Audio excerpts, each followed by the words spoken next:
गया ना कुछ समय बाद एयरपोर्ट में, तो एक नाम हमेशा याद रखना, राघव चड्ढा। राघव चड्ढा ने बुक आउट कर दिखाया है, जिसके बारे में बाकी नेता सोचते ये जो लपाटे हैं ये हमारे उभरते सितारे राघव चड्ढा जी के बारे में बात कर रहे हैं। बड़ा इजी हो गया ना सोशल मीडिया पर किसी को भी टारगेट कर देना। मतलब रेयर ही पॉलिटिशियंस हैं हमारे देश में जो हमारे जेंजीज, हमारे यूथ, हमारे देश के सोशल इकोनॉमिक देश में चल क्या रहा है उसमें मुद्दा उठाते हैं। अदरवाइज बाकी तो पॉलिटिशियंस हम देख चुके हैं क्या हो रहा है, कैसे कैसे एमएलएस बने हुए हैं। पिछले 3 महीने से चड्ढा जी की पीआर चल रही है फुल फ्लेजेड इंटरनेट के ऊपर। उनकी तो पीआर चल रही है, but what about those channel, बहुत ही डोमिनेटिंग चैनल है, तभी उनके बारे में न्यूज आती है, उनके बारे में कभी बुरी खबर वो छापते नहीं है।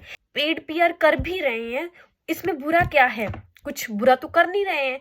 एटलीस्ट लोगों को पता तो चलना चाहिए कि आपका नेता कैसा होना चाहिए। थोड़ा सा सर्च करती है और जो ऐसे हाईलाइटिंग टॉपिक होते हैं ना, मिडिल क्लास यंग बच्चों को जो पसंद आते हैं, वाइब करते हैं जिनके साथ, वो वाले टॉपिक के ऊपर एक स्पीच लिखता है और उसके बाद राज्यसभा में गया और वो स्पीच दे दी। उसकी कुछ देश में क्या होना चाहिए अगर वो यूथ से पूछकर वो उसके मुद्दे उठा रहे हैं तो उसमें बुराई क्या है? बताओ, क्या तुम चाहते हो तुम्हारे प्रॉब्लम सॉल्व हो या तुम नहीं चाहते हो? किस तरफ हो? अब दोनों तरफ वीडियोस बना रहे हो, मतलब कि हमारी बात नहीं सुनी जा रही, हम ये हैं वो हैं। अगर कोई कर रहा है तो उसके लिए आप ये बोल रहे हो? पता आम आदमी का एमपी है, इनके हाथ में ना पावर है ना कुछ और है।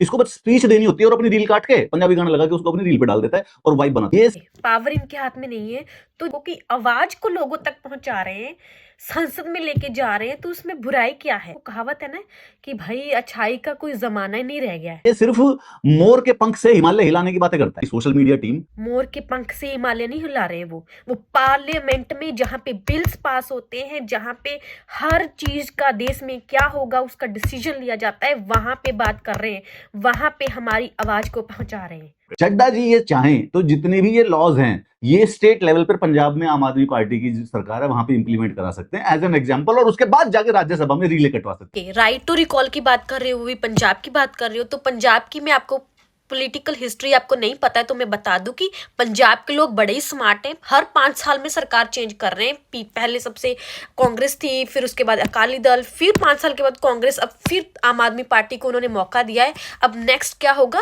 वो लोगों के हाथ में है। वहां पे मुझे नहीं लगता कि ये करने की जरूरत है, क्योंकि लोग वहां पे बहुत स्मार्ट है। वहां पे ऐसे नहीं कि एक ही सरकार चलती आ रही है, वहां सरकार कुछ कर भी नहीं रही है फिर भी लोग सरकार नहीं बदल रहे। वहां पे सरकार बदल रही है हर 5 साल के बाद। चाहिए भाई, मैंने चैट जीपीटी में डाल के 10 चीजें बता दी भाई, अगले 2 महीने 5 चीजों के ऊपर राघव चड्ढा ने स्पीच दे दी। आपका भी कसूर नहीं है, क्योंकि ये बात हमारे लोगों को हजम ही नहीं हो रही, क्योंकि पढ़ा लिखा अच्छी सोच वाला इंसान भी नेता बन सकता है हमारा। ये चीज हमने कभी देखी नहीं है बचपन से आज हम पहली बार देख रहे हैं, तो ये हमें डाइजेस्ट नहीं हो रहा है। ऐसा भी होता है क्या?